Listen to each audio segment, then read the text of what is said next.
Okay, so for the next part of our songs, we're going to use something called racks within Ableton.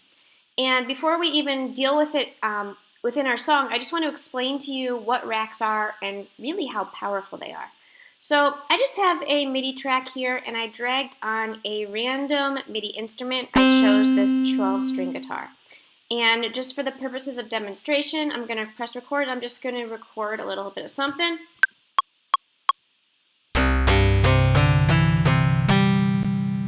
Okay, I'll do up an octave.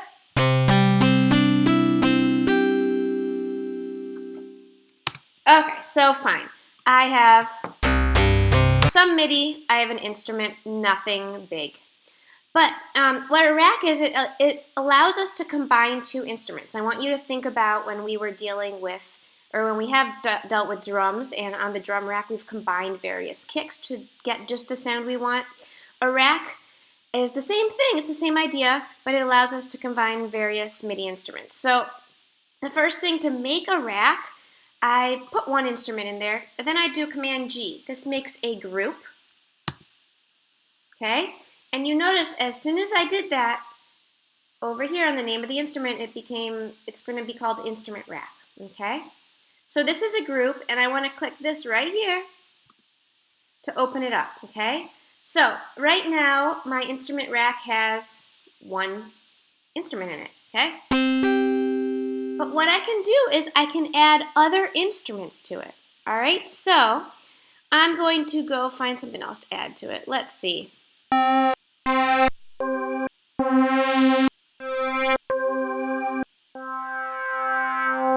Okay, I'm just doing these instruments because they're very different from each other. All right, I'm going to drag this fuzz pad in. Keep in mind, don't double click it. Double clicking will erase what you have. I'm going to drag it into the rack. Now when I play,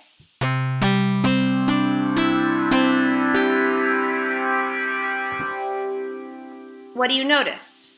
What you should have noticed is that both instruments were playing at once. And these are kind of an interesting combo because if we look at the fuzz pad, look, this means it takes a while to actually reach its full potential, right? It has the envelope looks like this, which means it has a slow attack, okay? If you look at the string guitar, it's the opposite. It's got this plucky thing. So when I initially press a note, you'll hear the pluck, and then a little bit later, you'll hear the pad kick in. Listen to it again.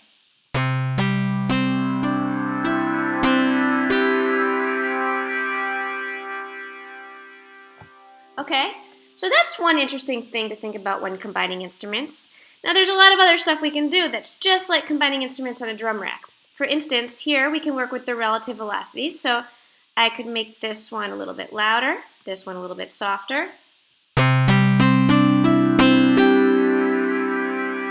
I can send one to the left and run to the right.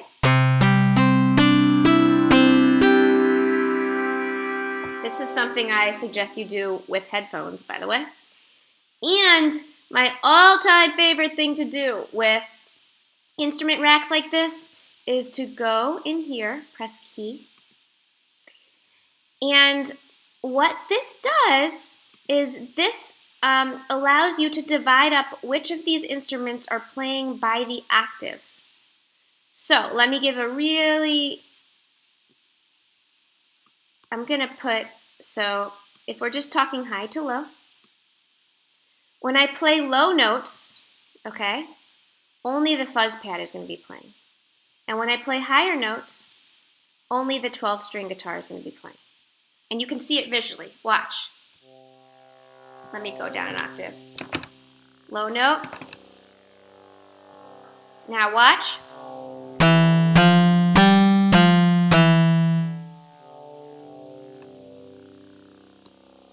So you can see where the fuzz pad, You can see where the fuzz pad kicks in visually, and you can see where the 12-string guitar kicks in.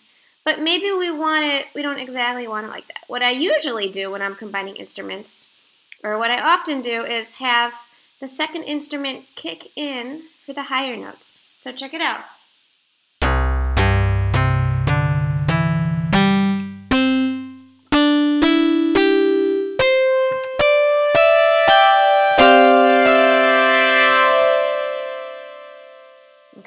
So you can mess with that. Oops, this is super powerful. I'm just showing you the very beginning, but you can choose, this is by key, right, by octave, when these instruments set in, when you hear them, okay? You can still use all of these effects. All right, one more thing, and again, this is just the very tip of the iceberg, but these are velocities. These are how hard you are hitting the note. So I can make it, when I hit the note really softly, in these lower velocities, I'll only hear the 12-string guitar. Let's see if I can get this to work. I can't hit it softly enough. Let's move this. Zing! Okay, there we go. And if I hit it really hard, both instruments will play. Again, this is velocity, how hard we're hitting it. Watch again, really quick, really softly.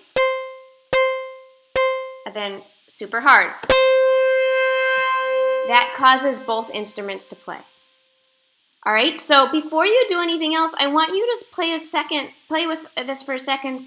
Just make a MIDI rack, okay, or make an instrument rack. Add a couple instruments and practice with the key here and with velocity. All right, and remember, to be able to see these things, you have to open up the chain. This is the chain right here. Okay, so that's the first part of racks. Before we do anything else, I want you to play with it for a second.